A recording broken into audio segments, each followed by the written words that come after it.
বিসমিল্লাহির রহমানির রহিম।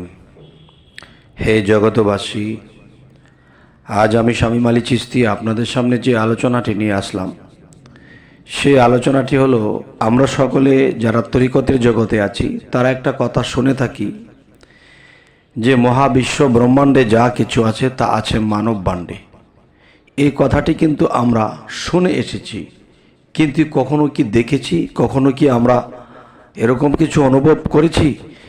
যে একটা কথা হলো কি, যে মহাবিশ্ব ব্রহ্মাণ্ডে যাহা কিছু আছে তা মানব বাণ্ডে আছে, এটা শুনেছি, বিশ্বাস করেছি। এটা হলো থিওরিক্যাল বিশ্বাস, প্র্যাকটিক্যাল নয়। এখন প্র্যাকটিক্যাল আমাদেরকে বুঝতে হলে আমি কিছু আইডিয়া দিয়ে কথা বলবো ইনশাল্লাহ।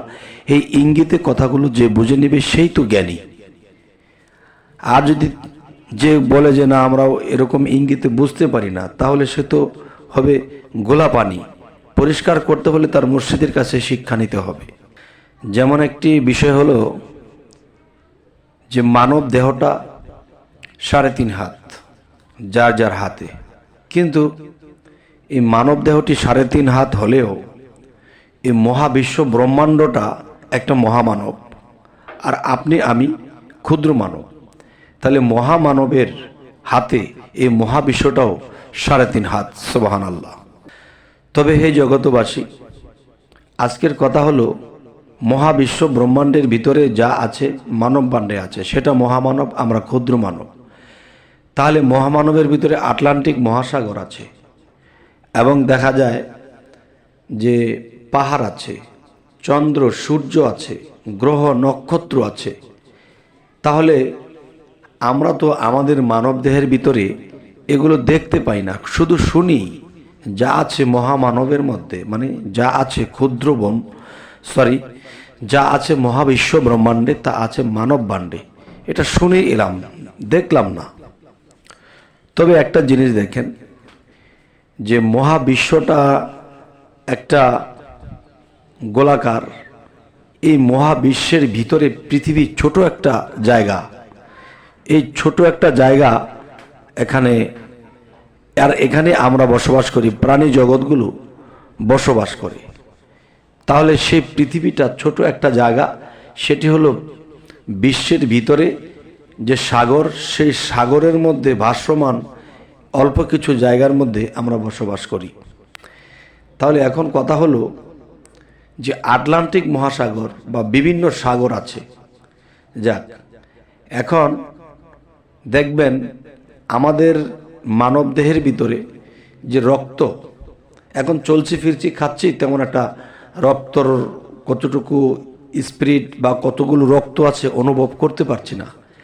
কিন্তু যখন আমরা দেখা যায় একটা গরু জবাই দেই, বা অনেক সময় মানুষের এরকম দুর্ঘটনা হয়, তখন দেখা যায় কি, যে যেই একটা প্রাণী এর চেয়ে অনেক বেশি রক্ত, তার মানে আমার সর্ব অঙ্গে রক্ত রূপে এই পানি।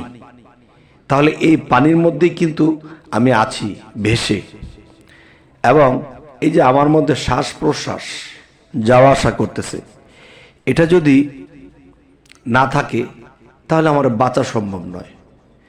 তাহলে যাই হোক, আজকের যে আলোচনাটি দেখেন, আগুন পানি বাতাস মাটি এবং আলোক শক্তি, এই বিশ্ব ব্রহ্মাণ্ডের ভিতরে আগুন পানি বাতাস মাটি এবং আলোক শক্তি। তাহলে এই বিশ্ব ব্রহ্মাণ্ডটা এই 5টা জিনিসের উপরে দাঁড়িয়ে আছে। তাহলে আপনি আমি এই মানব দেহটা 5টা পদার্থের সৃষ্টি, আগুন পানি বাতাস মাটি আলো, মহাবিশ্বটা তাই। তাহলে ওখানে যা আছে আমার মধ্যে তা আছে। তবে এখন যদি বলা হয় যে সূর্যটা আমার মধ্যে কোথায়, চন্দ্রটা আমার মধ্যে কোথায়, এবং গ্রহ নক্ষত্রগুলো আমার মধ্যে কোথায়, এভাবে যদি বোঝানো হয়, তাহলে এটা কি হয়, যে একান্তই একজন মানুষ যখন একজন মুর্শিদের শরণাপন্ন হয় এবং কাছাকাছি আসে, তখন কিছু কিছু গুপ্তবেদ তার কানে কানে বলে দেবে এবং দেখিয়ে বুঝিয়ে দেবে। যে কিছু কিছু গুপ্তবেদ ইউটিউবে বইয়ে বলা যায় না। তবে ইঙ্গিত করব যে পাহাড়গুলো মানুষের মধ্যে দেখতে দেখা যায়। এই পাহাড়গুলো আপনি নিজের নয়নে দেখবেন যে হ্যাঁ, মানবদেহ পাহাড়গুলো আছে। গ্রহ নক্ষত্রগুলো মানুষের মধ্যে আছে। চন্দ্র সূর্যগুলো কিভাবে মানুষের মধ্যে আছে, কিভাবে এরা কি করতেছে, কিভাবে লড়াচড়া করতেছে, কিভাবে তারা ডিউটি করতেছে। এবং আমাদের মধ্যে 70,000 ফেরেস্তার কথা বলা হয়, কিন্তু 70,000 ফেরেস্তা না বলে অগণিত ফেরেস্তা বলাটাই ভালো। এবং সনাতন ধর্মের মধ্যে দেখা যায় দেবতার কথা বলা হয়েছে। সেই দেবতারা আমাদের মধ্যে আছে, সেটা অন্য নামে আছে, এই দেবতা নামে নেই। আর নেই বলেই মানুষ এটাকে চিনতে পারে না। আচ্ছা, তাহলে আরেকটা বিষয় হলো চন্দ্র এবং সূর্য। দেখেন, সবগুলো বিষয় কিন্তু আমরা দেহ দিয়ে বিচার করতে পারবো না, আত্মাতেও যেতে হবে। আমার দেহের মধ্যে রুহ যদি না থাকে তাহলে কিন্তু আমার দেহটা চলবে না। ঠিক জীবাত্মাটা চাঁদে পরিণত এবং আমার পরমাত্মাটা সূর্যে পরিণত। এই সূর্য যদি আমার মধ্যে উদিত না হয় তখন আমি কিন্তু মৃত্যুবরণ করব। এবং এই জীব যদি সেই দেখা যায় একটা জিনিস কথা বলা হয়, চাঁদের নিজস্ব কোনো আলো নেই, সূর্যের আলোতে চাঁদ আলোকিত। তেমনি পরমাত্মা যদি দেহের মধ্যে না থাকে তাহলে জীবাত্মাও চলতে পারবে না। আচ্ছা, তাহলে এভাবে আমাদেরকে বুঝে নিতে হবে বাহ্যিকভাবে। আর যদি আরও খোলসা বলতে হয় তাহলে দেখা যায় সম্মুখে আসতে হবে এবং এটা নিজের দেহের মধ্যে দেখিয়ে দেওয়ার জিনিস। তবে অন্য একটিতে আলোচনা করেছিলাম যে 7টি সাগরের মধ্যে 9টি প্রকারের পানি থাকে, বা মানব দেহের মধ্যে 7টি সাগর অবশ্যই আছে। যেমন আটলান্টিক মহাসাগর, ইউরোপ মহাসাগর, আরব মহাসাগর এবং প্রশান্ত মহাসাগর, এভাবে 7টি সাগর মানবদেহেও আছে।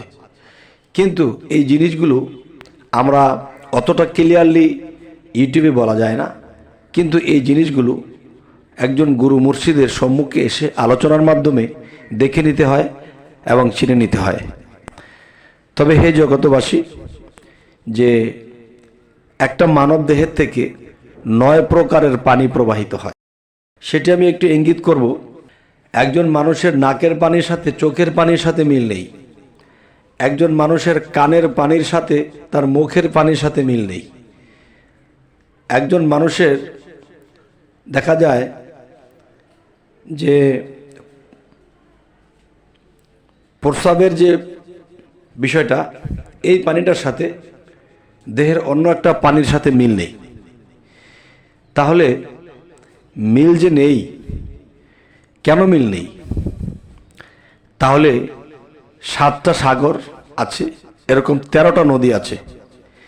13টা নদীর মধ্যে 13 প্রকারের পানি। তবে এই কথা যদিও সাধক, যদি এই কথাগুলো কোনো সাধক মহাজন বলতে পারে, আমরা এগুলো জানি, কিন্তু অবশ্যই আপনারা যে জানেন এই জিনিসগুলো আমরা মানি, কিন্তু আমাদের জানাতে হবে যে বিশ্ব ব্রহ্মাণ্ডটা আল্লাহ সৃষ্টি করেছেন এবং আমরা যেই দেশে আছি, যে ক্ষুদ্র বিশ্ব, এই দেহ ক্ষুদ্র বিশ্বের মধ্যে বসে থেকে আমরা মহাবিশ্বের খবর নিতে হবে। আমরা মহাবিশ্বটা ঘুরে ঘুরে কখনই শেষ করতে পারবো না। আর দেহের মধ্যে যদি সাধনের দ্বারা ঢোকা যায় তাহলে আমরা সমস্ত মহাবিশ্বের খবর নেওয়া সম্ভব হবে ইনশাআল্লাহ। তাই একটা কথা বলা হয়েছে, ঘুরে ফিরে 12, ঘরে বসেই 13, আর এর চেয়ে যারা বেশি বোঝে তারাই পরে ফেরো। তবে হে জগতবাসী, আমাদের এই চ্যানেলের আলোচনা যদি আপনাদের ভালো লাগে তো অবশ্যই সাবস্ক্রাইব করে রাখুন, পরবর্তীতে যেন আপনাদের সামনে ভালো কোনো ভিডিও পৌঁছে দিতে পারি। তো সকলেই ভালো থাকবেন। আল্লাহ হাফিজ।